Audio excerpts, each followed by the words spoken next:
saj z vidika torej naše generacije, ki je spregovorila s tem zbornikom, torej zunanjo politiko zadnjih torej samostojne Slovenije ocenimo kot nekaj izjemno pozitivno. Če je Slovenija zgodba o uspehu, je to verjetno predvsem zaradi uspešne zunanje politike. To je zlasti občutila naša generacija, za nas so se meje odprle, postali smo del nekih, bom rekel, povezav mednarodnih, tako na univerzitetni, kot tudi širše, civilno-družbeni ravni. Skratka, za nas je svet postal večji in to je zagotovo nekaj pozitivnega. Seveda pa je ta dosežek, kot je bilo že omenjeno, bil mogoč zaradi tega, ker je Slovenijo seveda po eni strani ulovila zgodovinski trenutek, po drugi strani pa, ker je bil intelektualno in tudi vrednostno podprt s prispevki intelektualcev, ki so že od začetka 80-ih let ustvarjali neko idejno politično platformo, ki je bila sposobna poenotiti Slovence okrog ključne točke, in to je odločitev za svobodno Evropo. Ta se je seveda zelo jasno pokazala tudi v plebiscitu in na srečo ta odločitev, čeprav ni bila nekako torej, politična podpora tej odločitvi, samoumevna, je vendarle skozi 20-letno zgodovino slovenske zunanje politike nekako bila ves čas zavarovana in ohranjena. Slovenija je v tem obdobju pravzaprav dosegla vse svoje začetne zunanje politične cilje. Postala je del torej, evropske in transatlantske mednarodne skupnosti, ne le v gospodarskem in političnem, ampak tudi v tem, bom rekel, vrednostnem smislu. To je zagotovo nekaj, česar si pač pred 20 leti ni bilo možno niti zamisliti, da se bo to zgodilo tako kmalu. Seveda pa s tem, ko je Slovenija vse te cilje dosegla, se postavi temeljno vprašanje, kaj je zdaj. Vsi začetni cilji, ki smo jih imeli, so nekako postali, so doseženi in so danes lahko sredstvo za doseganje pravih vsebinskih zunanjih političnih ciljev. In tu je moja ocena, da še nismo naredili tega pravega preskoka v glavah in pa seveda tudi v praksi, da bi začeli resnično razmišljati torej, o vseh teh dosežkih kot sredstvi, s pomočjo katerih lahko dosegamo prave resnične vsebinske cilje skladno za interesi Slovenije. Tu pa seveda trčimo do tipičnega slovenskega problema, naše politične razdobljenosti. Seveda, če težko dosegaš soglasje okrog nekih temeljnih predpostavk, si težko postavljaš cilje in to ima določene posledice tudi za zunanjo politiko, za kontinuiteto zunanje politike in seveda tudi za verodostojnost zunanje politike. Moja ocena je, da tega razmisleka še nismo opravili. Zunanje politične strategije trenutno nimamo, oziroma jo imamo staro 14 let. In smo na točki, kjer za zamudo bomo morali upraviti tisto, kar smo zadnjih nekaj let zamudili. Če nakratko strnim v 5 točk,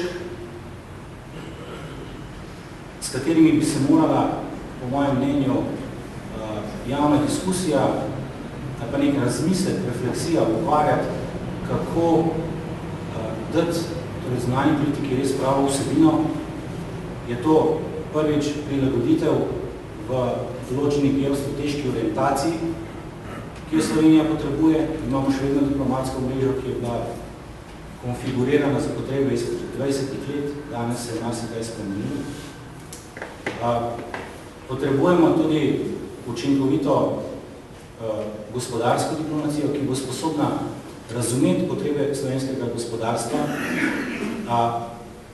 ki bo sposobna prenašati sporočila tujih trgov in seveda, ki bo tudi sposobna pomagati slovenskim gospodarstvenikom razumeti, kaj so zahteve in kakšne so zahteve na tujih trgih. Kratka, tu je še kar nekaj prostora, tako na strani zunanje politike, kot na strani gospodarstva, ki prav tako še ni upravilo svoje domače naloge. Tretja točka je sodelovanje s Slovenci v zamejstvu in po svetu. Mislim, da tu se tradicionalno slovenska zunanja politika nekako že dobro razvila, pa vendar. Mi imamo opravka danes tudi sodobnimi slovenskimi imigranti, ki so vse povsod po svetu. Nimamo razvitih inštrumentov, da bi navezovali z njimi stike, da bi jih vključevali tudi v projekte in v strokovno delo na njihovih področjih v domovini. Nasprotno, da imamo številne ovire, ki to preprečujejo, namesto da bi imeli inštrumente, ki bi to spodbujali. Četrta točka je seveda uspešno delo v mednarodnih organizacijah, kjer je vendarle treba poudariti, da je Slovenija dosegla v preteklosti izjemne dosežke, sistem tudi nekaj dvignila ugled, pa vendar s tem, ko je postala polnopravna članica številnih mednarodnih organizacij, je moja ocena, da sta potrebni dve stvari. Prvič, zelo jasno opredelitev okrog prioritet, na katerih želi Slovenija graditi svoj ugled v mednarodnih organizacijah. Odsotnost prioritet ali preveliko število prioritet rezultira v neučinkovitost, tega si majhna država, kot je Slovenija, ne more privoščiti. In drugo, potrebujemo bolj načrtno podporo mlajšim Slovencem, tudi starejšim, ki se želijo uveljaviti v mednarodnih organizacijah ali kje drugje po svetu. Če država tega servisa ne zagotavlja, potem težko pričakuje nazaj neko povratno, vzajemno, koristno sodelovanje s strani tistih, ki pač v mednarodnem okolju uspejo. Žal je tako, da večina tistih, ki uspeje prej po lastni zaslugi, kot po zaslugi in podpori lastne države. In kot peta in zadnja točka, mislim, da so potrebne prilagoditve tudi v načinu delovanja in razmišljanja slovenske diplomacije.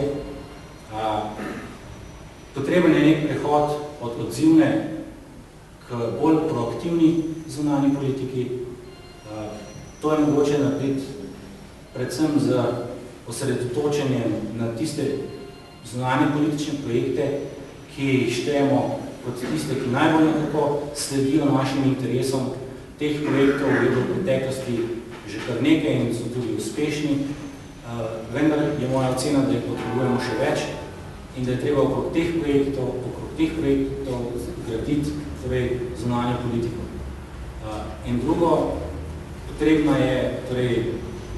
je nek drugačen pristop tudi v delovanju, ki bo presegel z administrativnimi in drugimi ovirami, ki jih postavlja učinkovitemu delovanju diplomacije. Sama toga struktura slovenske administracije, mislim, da je treba sprostiti tukaj intelektualni in idejni potencial ljudi, ne samo diplomatov, ampak tudi drugih, tudi civilne družbe in vse to integrirati in podpreti. Mislim, da je to prava pot, da neko zapiranje sistemov, kot smo ga pričali v zadnjih letih, seveda ne vodi do idealnih rezultatov.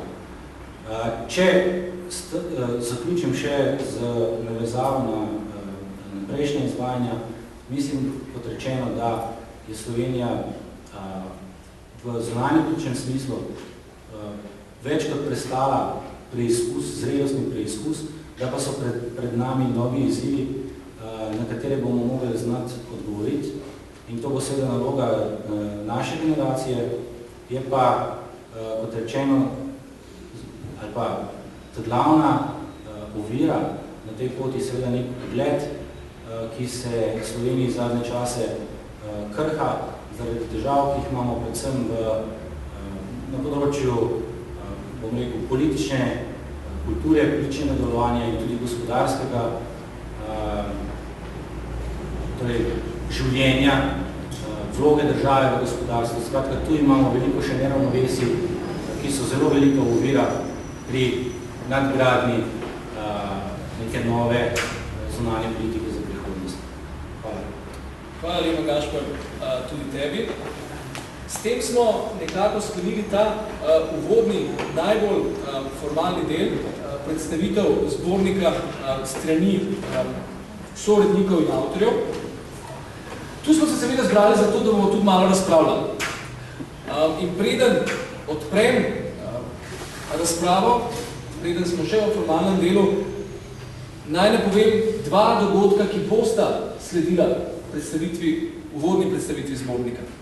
Kot sem dejal, kot sem obljubil na začetku, kot smo se zavezali, ta zbornik ni zgolj muha enodnevnica, ampak napoved kontinuiranega javnega udejstvovanja njegovih avtorjev in urednikov. 5. junija, to že zelo kmalu, se selimo v Maribor, kjer bomo prav tako predstavili ta zbornik, tedaj verjetno v drugačni zasedbi. Teden, dva kasneje pa bomo na povabilo Ustavnega sodišča na samem Ustavnem sodišču tudi izvedli ustavno-pravni pogled na Slovenijo in Evropsko Slovenijo.